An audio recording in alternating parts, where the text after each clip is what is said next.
Welcome to Discordant Duo, the podcast where BL rewired our brains, anime raised our standards, and smut emotionally ruined us in the best way possible. I'm Mio, your chaotic commentator, professional smash or pass judge, and collector of emotional damage. And I'm Mika, trope analysis, thirst scale scientist, and the friend who takes fictional men way too seriously. Every week we deep dive into boys love manga, anime nostalgia, feral book moments, and the stories that made us who we are. We score BL like a scientific experiment, but with zero professionalism. Expect thirst scales, emotional trauma autopsies, and completely unhinged opinions. If you're here for respectful literary critique, Wrong podcast. But if you're here for chaos, hot takes, and media that ruined your standards forever, welcome home. Today on Discordant Duo, we're talking about BL, of course. The book is called I Want to See Me in Your Eyes by Yoriko. Tell the people what it's about. I assume you have it up on the screen. So, it's a manga. It only comes in manga format. And it got its English release in 2026. The genre is obviously boys love, romance, drama, coming of age tale. And this is about, I forgot his name was Hinata. Yeah, that threw me. Yeah, so Hinata has always been in love with his best friend Makoto, but things got complicated when Makoto's younger brother Toki grows up and starts demanding to be seen as more than just a kid. What starts as a one-sided affection turns into a messy, emotional push and pull about how people see themselves and how desperately they want to be seen by someone they love. That's lovely. We will start with our scale and what we rate this. We have not talked about this at all with each other. Our climax scale goes from flaccid, semi, full, rigid, and climax. What would you rate this? I would give this a climax rating, which is annoying because I don't think we've read anything bad yet. I don't know about that. What do you give it? I would agree. A climax rating as well? A climax rating, yeah. Good, great, but we're why? done. But why? Click. Okay, what do you think of Hinata, our main character? Okay, so I need to start by saying I really enjoyed this story. And I really enjoyed this story because it was super, based in reality. Like, it was realistic. It was, all of those things. He kind of generic, though. And it's okay to be a little generic every now and then, It is okay, but you're right. I had the same feeling. I was like, there's nothing special about this guy. And I think that's what made me like it more because, there's nothing special about us. Mm-hmm. Damn, wait a minute. Hold on. And it feels like it could be something real that happens. A lot of these BLs for me don't feel like real things that could happen. But this does. Yeah, absolutely, 100%. Makoto is mean and oblivious. Oh, his friend? Yeah. Yeah. There's no way he didn't know. I mean, he's oblivious. Okay, so I don't remember necessarily. They don't really, No, we start out where Hinata is finding out that Makoto is going to move in with his girlfriend because he wants to propose. Yeah. So that's where we start the whole thing. And it's him walking outside. Right in the middle. Yeah, basically talking about how he can't bear it to watch. The only thing that he told himself he was going to stick by him through and through no matter what. That he wanted to be with him. Whether it was with him, he just wants to see him happy. Mm-hmm. But then he's starting to realize that if he gets married, that's it. Like, that's the end of the line. There is no hope. There is no, future for them two together. And it put him into a depression. Then comes Toki. And that right there is why I can't say if his friend was oblivious to his feelings or not, because I don't know if they actually really touch on, his efforts to, tell his friend how he feels. You know what I mean? Yeah, it definitely gives me Jujo Romantica vibes. Because, Usagi-san and the brother, he's in love with his brother, and then Misaki is the one that ends up being in love with. It's exactly the same, yes. That's a good comparison. I didn't think about that, but you're absolutely 100% right. Yeah, I love that dynamic, that relationship, like the younger sibling ending up with the person or whatever, that they didn't realize. But it's also a little, what's the word? Too like everything just conveniently fell into his lap. Like, oh, I'm gonna stay with you for a little bit because I'm fighting with my parents. The trope is troping. Yeah, you're right. I'm sorry. I will stop coming for the trope. Nah, it's all right. It is what it is, you know. I loved Toki from the very beginning. I had a yeah, same. feeling that he loved him from the very beginning. I knew that. I was like, oh, this isn't a home wrecking book. This is I'm moving on and finding someone that loves me for me book. Yeah.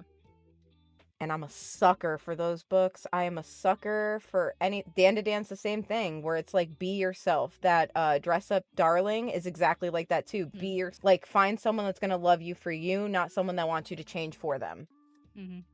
I love it. They were cute together. They were so cute together. They were Especially so Toki. when he starts pulling his own weight and paying rent and Little by whatever, little, it was a slow build up.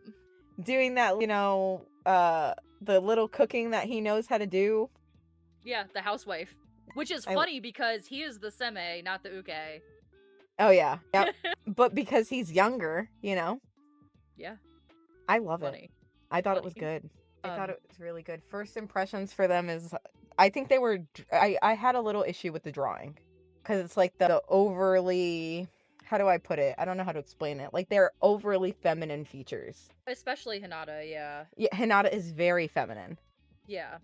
Not that there's anything wrong with that. Just like to me, it's like a too obvious type of thing. Like I like my boys a little bit more masculine. But it was their characters and the way that they were, you know? Like Hinata was emotionally stuck in the past, whereas Toki was trying to pull him into the future. The way that he got so upset every time Hinata talked to Makoto. Yeah.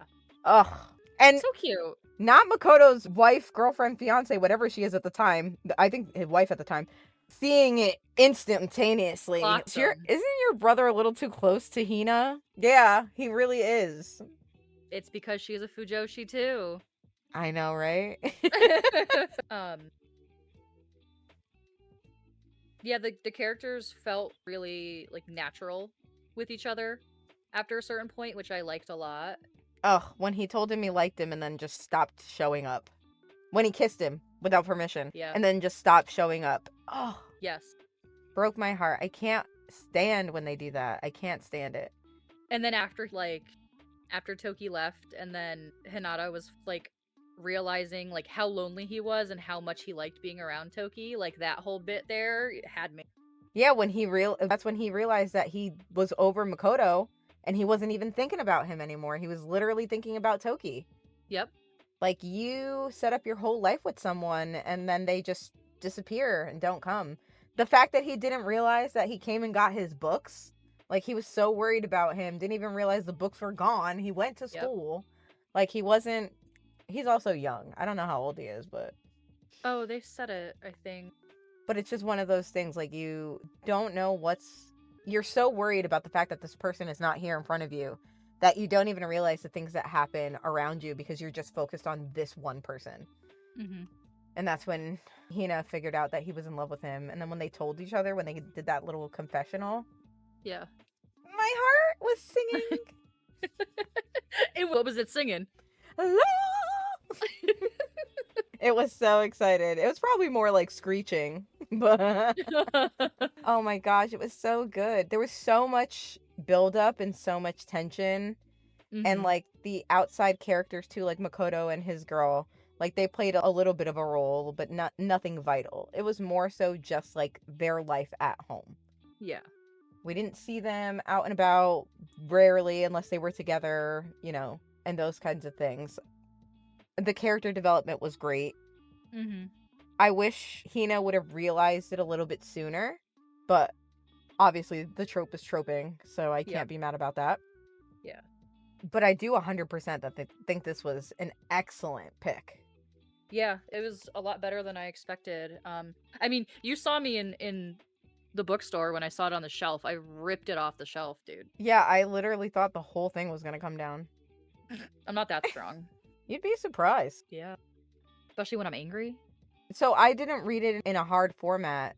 We didn't get any peanability here. Kind of, actually. I was just about to talk about that. Here, let me see if I can find, I just had it and I lost it. Yeah, because I read it a little bit. You got it a little bit. Yeah, I read it on the app and there was none. So I got nothing. Yeah, they So were pretty tame about it. I had invisible. Was it invisible or is it suggested? It's neither. It's not invisible and it's not suggested. Like, you know what's happening. 100%. I literally just had the scene where you could kind of see some peenability, but I'll have to... There it is. You can see, like... I don't know if you can see that. Hold on. Oh, yes. Yeah, so that's a full view. Technically, yeah, even if you can't see, like, details, it's still full. Well, that's There we good. go. So it's got a Got it climax full rating. Lovely. Yes, absolutely. It was great. I loved it. I think I like this story so much because the whole unrequited love thing, like, actually really gets to me. It hits me the hardest. Like, I don't know what it is about it, but, like, even we were just talking about it before we hit the record button, like, the violinist in Given, like, that whole, like, unrequited love that was requited, but, like, not at the right place and right time, tore me up. And this book kind of did the same thing, you know, with him and his friend, so. Yeah, I don't really like the unrequited love. Like, it upsets me because why can't you just open your mouth and tell them? And if you do tell them and they don't feel the same way, At least you know. you know what I mean? At least you know there's nothing you can do about it, or you know that at least they know so that they can be a little bit more mindful around you and nice instead of like rubbing your face in it. Like a bad dog. How dare you like me? Here's my girlfriend. Anyways, our recommendation is to go read it. It's a standalone. It does have a 1 on the cover, but it is confirmed online as a standalone. I don't know if that will change. I hope it does. Oh, my hard copy doesn't have a 1. Yeah, the online copy has a 1 on it, so. Interesting. Well, I would read more if they put it out, so. Great, go read it.